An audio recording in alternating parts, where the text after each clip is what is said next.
Hi madam. Hi అండి. Madam, ఒక middle class person rich person కావాలంటే అసలు ఏం చేయాలి? నేను ఎట్లయినా సరే ఈరోజు రిచ్ అయిపోవాలి అంటే మీరు ఏం చెప్తారు? అండి, ఏ పర్సన్ అయినా సరే నేను చాలా ఫీల్ అయ్యేదండి. నేను లిటరల్లీ ఈ బిజినెస్లో ఈ ఇన్వెస్ట్మెంట్స్ దాంట్లో ఎంటర్ అవ్వడం అదొకటే రీజను. మా తాతగారు మిడిల్ క్లాసే, మా నాన్నగారు అదే అందుకున్నారు. అక్కడి నుంచి నా వరకు అదే వచ్చింది. ఏంటంటే రూపాయి జీవితం అని నేను చెప్పను, కానీ ఎంత కష్టపడి సంపాదిస్తున్నామో ఖర్చు పెట్టేటప్పుడు కూడా మెంటల్ ప్రెషర్ అంత ఉంటుంది. ఇవాళ ఎన్నో అందుబాటులోకి వచ్చాయి. ఒక బ్రాండెడ్ షోరూమ్కి వెళ్తే ప్రతిదీ చూసి చూసి కొనాల్సి వస్తుంది. ఇవాళ కరోనా వచ్చినాక హెల్త్ పరంగా మంచి ఫుడ్ తీసుకోవాలంటే కూడా ఆప్షన్స్ లేవు. డ్రై ఫ్రూట్స్ కొనుక్కోవాలన్నా కూడా మన బడ్జెట్ ఎంత ఎంత ఎంత చాలా అడ్జస్ట్ చేసి తీసుకోవాల్సి వస్తుంది. దీని నుంచి బయటకు రావాలనేది అట్లా అనేసి బాగా ఉన్నవాళ్ళు కష్టపడట్లేదంటే మనకన్నా ఎక్కువ కష్టపడుతున్నారు. ప్లెజర్తో వర్క్ చేస్తున్నారు వాళ్ళు, మనము ప్రెషర్తో పనిచేస్తున్నాము. ఈ సిచ్యువేషన్ని ఖచ్చితంగా మార్చాలి అంటే నేను నా జీవితంలో నేను చాలా ట్రై చేశాను. ట్రై చేస్తే వెతికితే రెండే ఆప్షన్స్ కనపడ్డాయి. ఒకటి ఇన్వెస్ట్మెంట్స్. ఎందుకంటే ఒక టైంలో హైదరాబాద్లో ఇన్వెస్ట్ చేసిన వాళ్ళు ఇవాళ కోటీశ్వర్ల జాబితాలో ఉన్నారు. వివేకానంద కాలనీలో 500 స్క్వేర్ యార్డ్స్ ఉంటుంది ఒక ఇల్లు, ఒక ప్లాట్. అప్పుడు అంతా డివైడ్ చేశారు. ఇవాళ 150కి వచ్చేసింది. కానీ 500 గజాలు 50,000 కొన్నారంట. మీరు మొన్న వెళ్తే అసలు ఒక కస్టమర్ మాట్లాడారు, అమ్మ మేము అప్పుడు 50,000 పెట్టాము, ఇవాళ 10 కోట్లు ఉందమ్మా, 2 లక్షలు పోతుంది ఈ లొకేషన్లో. చక్కగా కమర్షియల్ వేశారు. కింద గజం 2 లక్షలు నడుస్తుందంట. కింద కమర్షియల్ ఉంది, పైన వాళ్ళు ఇల్లు కట్టుకున్నారు. 10 కోట్ల రూపాయల ఆస్తి. చూస్తుండగా ఒక 20 ఇయర్స్లో మొత్తం ట్రాన్స్ఫర్మ్ అయిపోయారు. అంటే ఒక ఇన్వెస్ట్మెంట్ కోటీశ్వర్ల జాబితాలో మనల్ని నిలబెడుతుంది. లేదా ఒక మంచి బిజినెస్ అండి. బిజినెస్ అంటే మోటా బిజినెస్ తోటైతే ఏం మారదు నాకు తెలిసి. ఒక రేంజ్ అంటే బాగా ఇన్వెస్ట్ చేసి పీపుల్ని రిక్రూట్ చేసుకొని లేకపోతే ఎంప్లాయ్మెంట్ ఇచ్చి ఒక పెద్ద లెవెల్లో బిజినెస్ చేస్తే ట్రాన్స్ఫార్మ్ అవుతారు ఫైనాన్షియల్గా. దట్టు దానికి మనం రోజు కష్టపడాలి కదా, చాలా చాలా. అంత కష్టపడితే ఆ ఏరియా ఒకటి మారు. అలా బిజినెస్ పెట్టేసి మనం వదిలేస్తే అది రన్ అయిపోదు. ఏ బిజినెస్ అయినా రన్ కాదు. నేను ఈ 2 వెతుకున్నాను. ఏంటి? ఇన్వెస్ట్మెంట్స్. నేను సంపాదించిన అమౌంట్ కరెక్ట్ చోట ఇన్వెస్ట్ కావాలి. రియల్ ఎస్టేట్ ఫీల్డ్లో ద బెస్ట్ కంపెనీలో నేను 3 ప్లాట్స్ తీసుకున్నాను. ఇందులో హ్యాపీ అనిపించింది, కళ్ళల్లో నీళ్ళు వచ్చాయి. ఒక ప్రాపర్టీ తీసుకుంటే అమ్మాయి ఆ పిల్లలకి ఒకటి అమిరింది అన్న. తీసుకున్నారు మేడం మీరు? నేను 2019 ఒకటి, 16 ఒకటి తీసుకున్నాను. ఇప్పుడు ఎంత పోతుంది మేడం? 16లో తీసుకున్నదేమో 1200 పడింది ఫర్ స్క్వేర్ యార్డ్. ఇవాళ వచ్చేసి మనకు 8,000 దాకా వెళ్తుంది. 19లో తీసుకుందేమో హైవేకి అనమాట. పిల్లలకి ఎప్పుడు అవసరం వచ్చిన లిక్విడిటీ అమ్మేటట్టు ఉండాలనేసి తీసుకున్నాను. 9,000 పడింది అప్పుడు. ఇప్పుడు 25,000 వెళ్తుంది. ఓకే. అట్లా నా కళ ఒక 1000 స్క్వేర్ యార్డ్స్ అన్నా తీసుకోవాలి. ఇంటూ 1 lakh వేస్తే ఎంత అవుతుంది? ఒక 10 crores నెక్స్ట్ జనరేషన్కి అందివ్వాలనేది నా ఎయిమ్ అనమాట, నా లైఫ్ టైం ఎయిమ్. ఎందుకంటే రిచ్ కేటగిరీకి వెళ్ళాలంటే ఇన్వెస్ట్మెంట్స్లో బెస్ట్ అనమాట. Investment best madam. ఇప్పుడు మంచిగా డబ్బులు సంపాదించాలి అని అనుకునే పర్సన్, ఇప్పుడు ఎవరైనా సరే బిలో మిడిల్ క్లాస్ ఉండే పర్సనే ఉంటాడు. ఈ మిడిల్ క్లాస్ తత్వం అనేది అంటే ఇది నాతోనే పోవాలి అనుకుంటారు. నాతోనే పోవాలి, నేను సంపాదించాలి నేను అనుకుంటాను. గట్టిగా అనుకున్నాను నేనైతే. అనుకుని 2 కూడా ఇప్పుడు నేను చేసే బిజినెస్లో కూడా చాయిస్ ఉంటుంది ఇన్కమ్. నేను ఎంత వర్క్ చేస్తే, ఎంత టీంని రిక్రూట్ చేస్తే మంత్లీ అండి. రియల్ ఎస్టేట్ అంటే ఒక నెల వస్తుంది, ఒక నెల రాదంటారు. మా దగ్గర ₹1,00,000 నుంచి 20-30 lakhs ఎవ్రీ మంత్ డ్రా చేసే వాళ్ళు ఉన్నారు. అంత బిజినెస్ మనం చేయగలిగిన ఏరియాలో నేనున్నాను. నేను దాదాపు 4 years రీసెర్చ్ చేశాను రియల్ ఎస్టేట్ మీద. ఓకే. ఒక కస్టమర్గా పర్ఫెక్ట్ ఉండాలి, మెయింటెనెన్స్ ఉండాలి, సెక్యూరిటీ ఉండాలి. అవుట్స్కట్స్లో ప్లాట్స్ కొంటాము. కంపెనీ అప్డేటెడ్ లేకపోతే మనకు అంత ఇన్కమ్స్ ఇవ్వలేదు. అప్డేట్ లేకపోతే అసలు కంపెనీ ఉండదు. కంపెనీ అప్డేటెడ్గా ఉండాలి, ల్యాండ్ బ్యాంక్ ఉండాలి. వాళ్ళకు ఒక విజన్ తోటి వాళ్ళు కొన్ని ఇయర్స్ రన్ చేస్తే కానీ మనము ఆ ఇయర్స్ ఎక్స్పీరియన్స్ తోటి ఎక్కువ ఇన్కమ్ ఆన్ చేయడానికి ఉంటుంది. ఇట్లా నేను ఒక లిస్ట్ రాసుకున్నాను. ఆ లిస్ట్ పట్టుకొని ఒక 4 years రీసెర్చ్ చేశాను. ఓకే. అప్పుడు నాకు ఇప్పుడు నేను చేస్తున్న కంపెనీ అన్నిట్లలో ద బెస్ట్ అనిపించింది. అంటే ఇన్వెస్ట్ చేసి రిచ్కి వెళ్ళొచ్చు, కొంత యాడ్ అవుతుంది, ప్లస్ బిజినెస్లో రిచ్కి వెళ్ళొచ్చు. ఈ రెండు కలిపి ఖచ్చితంగా నా లైఫ్ ట్రాన్స్ఫార్మ్ చేయాలని నేను కంకణం కట్టుకున్నాను. అంత స్ట్రగుల్స్ ఫేస్ చేశాను నేను ఫైనాన్షియల్గా, అంత ఇబ్బందులు పడ్డాం. పిల్లల స్కూల్ ఫీజులు కట్టడానికి కూడా కట్టలేక లైన్లో నిలబడి ఎక్స్క్యూజ్ చెప్పిన రోజులు ఉన్నాయి. నేను రేపు తినడానికి ఎలా అని అనుకున్న రోజులు ఉన్నాయి.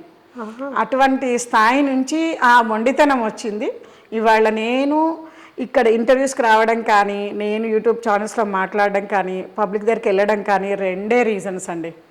ఒకటి ఏంటంటే నేను చాలా ఇయర్స్ అవకాశం దొరక్క ఇబ్బంది పడ్డాను. ఇవాళ నేను చేసే కంపెనీలో చాలా అవకాశం ఉంది, ఎవరైనా సరే వాళ్ళ స్థాయిని మార్చుకోవచ్చు. సేమ్ అట్లనే ఇన్వెస్ట్మెంట్స్, మేము చేసే దాంట్లోనే బిజీగా ఉన్నాము, ఓన్లీ ఇన్వెస్ట్ చేయగలుగుతాం అనుకున్న వాళ్ళు కూడా రిచ్ స్థాయికి వెళ్ళగలిగేటట్టు మనకు అవకాశాలు ఉన్నాయి. ఎందుకంటే అండి ఇవాళ రియల్ ఎస్టేట్ అనేది చాలా వినిపిస్తుంది, కానీ నా మైండ్లో నా ఓన్ ఎక్స్పీరియన్స్ ఏంటంటే, నా దగ్గరకు ప్లాట్ కొను అని వచ్చారు అంతే. ప్లాట్ కొను అనగానే నా మైండ్లో ఏమొచ్చింది, ఎక్కడో అడవిలో ఉంటాయి ప్లాట్స్, ఏమన్నా అయితే ఎవరు రెస్పాన్సిబిలిటీ, మనకి పని వదిలేసి అది రిస్క్ అవసరమా, నో, డబ్బులు లేవు, నోట్లోంచి ఇవన్నీ ఆలోచన వచ్చేసినాయి. కానీ అడగడానికి రాలేదు. ప్రతి ఒక్కరి సమస్య కూడా ఇదే అండి, అడగడానికి రాదు, కానీ 100 క్వశ్చన్స్ ఉంటాయి, అడగడానికి రాలేదు. అట్లా అనేసి నేను ఈ కంపెనీలోకి వచ్చినప్పుడు వీళ్ళు ఎక్స్ప్లెయిన్ చేసే విధానం నాకు బాగా నచ్చింది. మెయింటెనెన్స్ ఉంటుంది, సెక్యూరిటీ ఉంటుంది, టైటిల్ క్లియర్ ఉంటుంది, మనకు రేట్లు ఖచ్చితంగా పెరిగే గ్రోత్ కేడర్లో వెంచర్స్ ఇస్తున్నాం, అరే కొనొచ్చు కదా అనేసి నేను కొన్నాను ప్లాట్స్. అరే ఇట్లా క్లియర్గా చెప్పేవాళ్ళు లేరు. నేను క్లియర్గా చెప్తాను, నా టీంలో మేము వెళ్ళే ప్రతి కస్టమర్కి మీరు కొనండి కొనకపోండి, ఒక ½ an hour టైం ఇవ్వండి, క్లియర్గా మీరు ఏం అడుగుతారో అడగండి, మేము చెప్పేది వినండి, 100% మీరు విల్లింగ్ ఉంటే తీసుకోండి, లేకపోతే లేదు. కానీ ఒకసారి తెలుసుకోండి, జీవితాన్ని ట్రాన్స్ఫార్మ్ చేయగలిగిన ఇన్వెస్ట్మెంట్స్ అండి ఒక మిడిల్ క్లాస్ పర్సన్స్కి చాలా అవసరం. ప్రతి ఒక్కరం సేవింగ్స్ చేస్తాం, కానీ ఆ సేవింగ్స్ ఎక్కడ పెడుతున్నాము, ఎంత రిటర్న్స్ వస్తున్నాయని ఆలోచించడానికి కూడా టైం ఉండదండి. అంత పిండేస్తారు మనల్ని వర్క్ ఏరియాస్లో. రాట్ రేస్ లాగా ఉంటుంది. పొద్దున్న లెగుస్తాం, హడావుడిగా క్యారియర్ పట్టుకొని వెళ్ళిపోతాం, నైట్ అలసిపోయి వచ్చి పడుకుంటాం. రాట్ రేస్లోగా అయిపోయి కొన్ని ఇయర్స్ తర్వాత కూర్చుని ఆలోచిస్తే, కరోనాలో ఆలోచించారండి చాలా మెంబర్స్. అందుకే చాలా బిజినెస్ సెక్టర్స్ వచ్చినాయి, ఫుడ్ ఇండస్ట్రీస్, ఫుడ్ సంబంధించిన ఎన్ని వచ్చినాయి. ఎందుకంటే ఆ టైంలో కూర్చొనిటే 2 నెలలు నేను బయటికి వెళ్ళకపోతే ఎట్లా జరుగుబాటు, నా దగ్గర ఏం ఉన్నది, నేను అసలు ఏం చేశాను, నేను ఇంత బిజీగా ఉన్నాను అని అప్పుడు ఆలోచన చేశారు. ఎందుకంటే కొత్త కొత్త బిజినెస్లు పుట్టుకొచ్చాయి. ఎందుకంటే బయటకు వెళ్తే నాకు ఏమన్నా అయితే అసలు డబ్బు లేదు అని బయటకు వెళ్ళలేదు తెలుసా, అది ఎంత దుర్లభమో ఆలోచించండి. నన్ను నేను కాపాడుకోలేని సిచ్యువేషన్లో మళ్ళీ రోజు పని చేస్తూ కూడా ఆ సిచ్యువేషన్స్లో ఉన్నారండి. ఆ టైంని యూజ్ చేసుకున్న వాళ్ళు కూడా ఉన్నారు మేడం. అప్పుడే వచ్చిన ఆలోచన, అరే నేను ఇంత పని చేస్తున్నాను, నా చేతిలో ఏముంది, అరే పిల్లల భవిష్యత్తు ఏంటి, ఎట్లా కూర్చొని ఆలోచన చేసి లైఫ్ని ప్లాన్ చేసుకొని ఇప్పుడు చాలా మంచి లైఫ్ లీడ్ చేస్తున్నారు అప్పుడు ఆలోచించిన వాళ్ళు. అట్లా మనిషికి చాలా అవసరం ఇన్వెస్ట్మెంట్స్. ఇవి 2 సొసైటీలో అందించాలనే ఒక కంకణం కట్టుకొని బయటకు వచ్చాను. ఆ ఒక్క విషయమే. ఎప్పుడు ఇందాక మనం అనుకున్నాం కదండి, మేము నేర్పించేది ఇవే. ప్రతి పర్సన్కి ఇన్వెస్ట్మెంట్స్ అవసరం, మనం చెప్పడం మన ధర్మం, చెప్పుకుంటూ వెళ్ళాలి. ఎవరు కొనుక్కుంటారో కొంటారు. ప్రతి ఒక్కరికి ఒక బిజినెస్ పార్ట్ టైంగానైనా జాబ్తో పాటు ఒక బిజినెస్ ఆపర్చునిటీ వాళ్ళతో ఉండాలి. అడిషనల్ ఇన్కమ్, సంవత్సరానికి ₹1,00,000 వచ్చినా అడిషనలే కదండి, మరి 10 లక్షలు వచ్చినా అడిషనలే, ₹1,00,00,000 వచ్చినా అడిషనలే. అలాంటి ఒక ఆపర్చునిటీ ఎప్పుడూ ఉండాలి.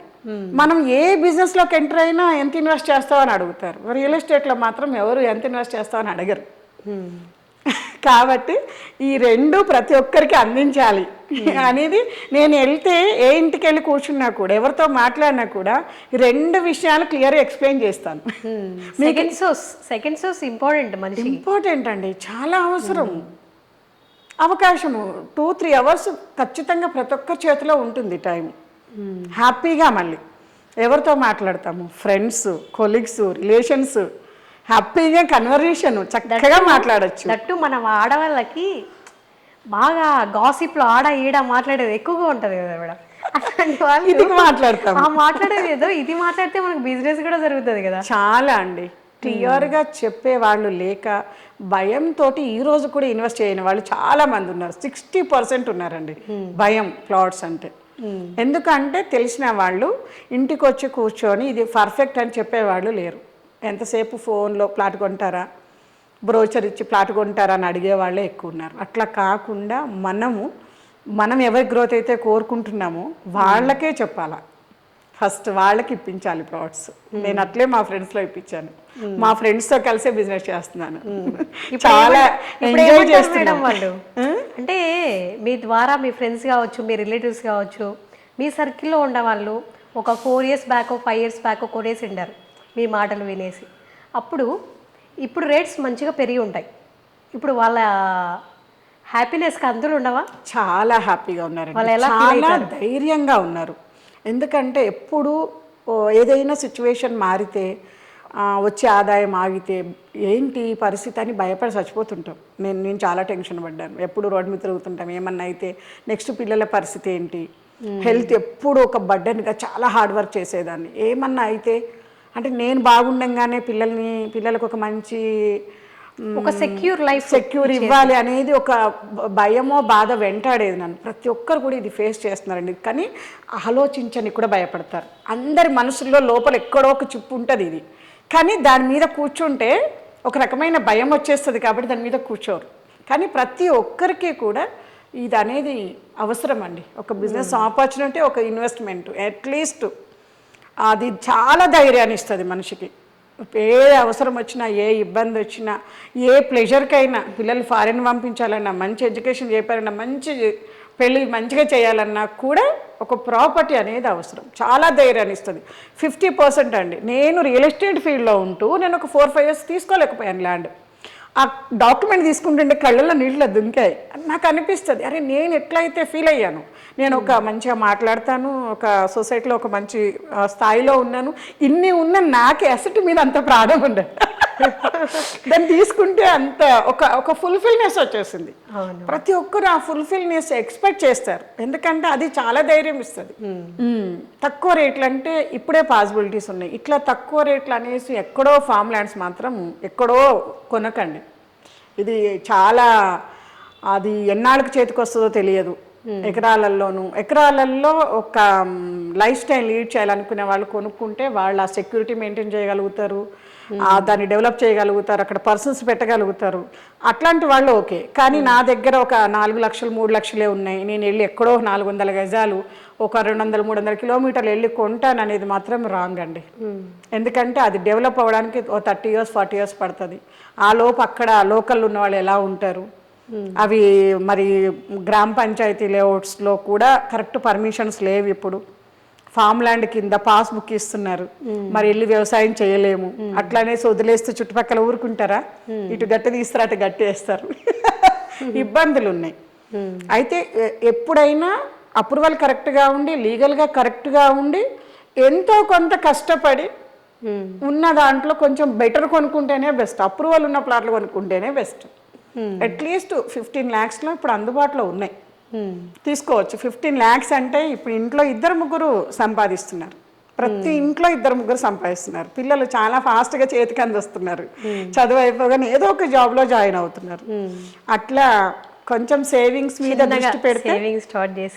దృష్టి పెడితే మాత్రం మంచి ఇన్వెస్ట్మెంట్స్ అవుతుంది. చిన్నగా సేవింగ్స్ స్టార్ట్ చేసి ఇప్పుడు ఒక మిడిల్ క్లాస్ పర్సన్ అయినా సరే కొన్నారంటే రేపటి రోజు అతనే రిచ్ పర్సన్ అంటారండి. అది హైదరాబాద్లో ఇప్పుడు ఆ ఎరా నడుస్తుంది. బిఫోర్ తరాలకు లేదు, ఈ తరంలో ఉన్న వాళ్ళకి మా జనరేషను ఎంజాయ్ చేశారు దాన్ని, నెక్స్ట్ జనరేషన్ మీ జనరేషన్ కూడా ఎంజాయ్ చేయొచ్చు. అలాంటి అవకాశం హైదరాబాద్లో ఇప్పుడు ప్రజెంట్ రోల్ అవుతుంది. ఇంతకన్నా 100 కిలోమీటర్లు దాటినాక ఎట్లుంటుందో చెప్పలేము. ఇప్పుడు 45-50 మధ్యలో గ్రోత్ ఉంది. 100 వరకు మనం యాజ్ యూజువల్ ఎక్స్పెక్ట్ చేయొచ్చు. కాబట్టి ఈ 2 తరాలకి ఇప్పుడు అవకాశం ఉన్నప్పుడు ఖచ్చితంగా రిచ్ కేటగిరీకి వెళ్ళడానికి ప్రయత్నం చేయండి అనేది నా విన్నపం, నా రిక్వెస్ట్.